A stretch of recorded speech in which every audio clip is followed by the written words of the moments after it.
मेरे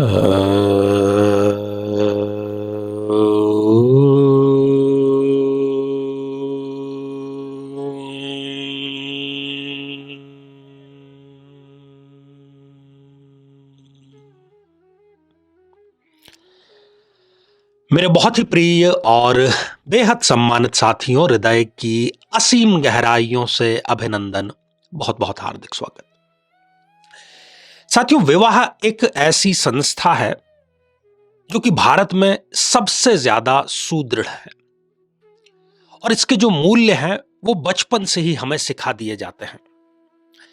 पर अब उसे कुछ पाश्चात्य प्रभावों की बात कह लें, भौतिकता की नकल कह लें, भौतिकता का प्रभाव कह लें, अब ये जो संस्था है आज की तारीख में, ये बहुत ज्यादा चुनौतियों का सामना करना पड़ रहा है इस संस्था को।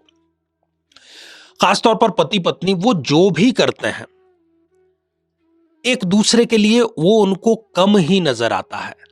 एक पति है, वो उसको ऐसा लगता है कि मैं तो इतना कुछ कर रहा हूं घर के लिए, परिवार के लिए, बच्चों के लिए, पत्नी के लिए, और उसको सुनने को मिलता है कि तुम करते ही क्या हो। और ठीक इसके उलट भी होता है। किसी एक व्यक्ति की, किसी एक पक्ष की बात नहीं कर रहा है। जब कुंडली की हम बात करते हैं, क्योंकि कुंडली मिलान का इसमें बड़ा महत्व है, हम कुंडली भी मिलान कर लेते हैं, ग्रहों का भी मिलान कर लेते हैं, भावों का भी मिलान कर लेते हैं, महादशाओं का भी मिलान कर लेते हैं, तब फिर वो क्या बातें हैं जो कि उनको एक दूसरे से दूर करने पर मजबूर करती हैं। आप कभी मौका मिले तो जाइए फैमिली कोर्ट के बाहर, लाइन लगी हुई है लंबी लंबी, एक दूसरे पर इल्जाम लग रहे हैं, मारपीट तक हो रही है। तो ये इतनी दुर्दशा की स्थिति क्यों आ गई है? हमने इस पर कई एपिसोड बनाए हैं हमारे आचार्य चंद्रकांत चैनल पर, चाहे इस साधना सिद्धि की बात हो। तो हम हमेशा यही प्रयास करते हैं कि हर एक व्यक्ति को, यदि उसके दाम्पत्य जीवन में किसी प्रकार का संकट चल रहा है, तो उसको सबसे पहले तो उसका कारण पता हो कि कहां उसका सप्तम भाव, जो कि दाम्पत्य जीवन का, विवाह का भाव होता है, वो डैमेज है, और फिर वो क्या उसका आसान उपाय कर सकता है। और ऐसे ही आपके जो कमेंट है वो मुझे पढ़ने को मिले, इसीलिए आज का ये एक बहुत ही चमत्कारिक, बहुत ही आसान और बहुत ही कारगर उपाय। इसकी सुंदरता यह है कि इसको पति भी चाहे तो कर सकता है, पत्नी भी कर सकती है, कोई दोनों का एक साथ करना जरूरी नहीं है। यदि आपके दिल के किसी कोने में एक छोटी सी किरण भी है, एक छोटी सी चिंगारी भी है कि मुझे अपना रिश्ता बरकरार रखना है, और यदि मजबूरी वश केवल बरकरार है, तो उसमें रस, उसमें आनंद जो है उसका मुझे संचार करना है। ठीक है, तो सबसे पहले आपको इसके लिए ज्ञान होना चाहिए आपके जन्म की तिथि का।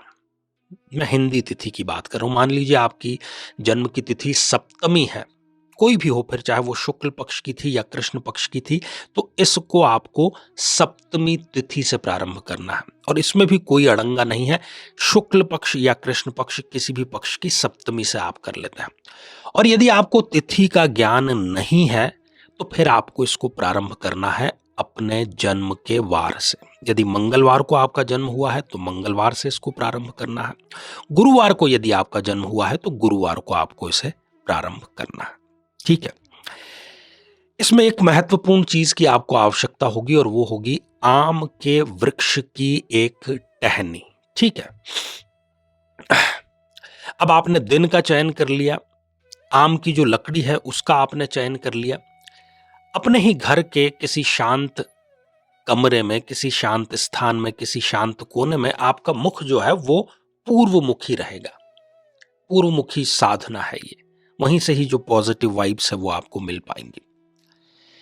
अब यदि आप पुरुष हैं, युवक हैं, ठीक है, वर पक्ष है यदि आप, तो आपको अपने बाएं हाथ का इस्तेमाल करना है। बाएं हाथ में वो जो लकड़ी है, टहनी है आम के वृक्ष की, उसको अपनी मुट्ठी में बाई में बंद करके रखना है, क्योंकि आपके लिए स्त्री जो है वो वामा है, आपके जो धर्म पत्नी है आपके लिए वो वामा है, इसलिए वो आप लेफ्ट हैंड में रखेंगे।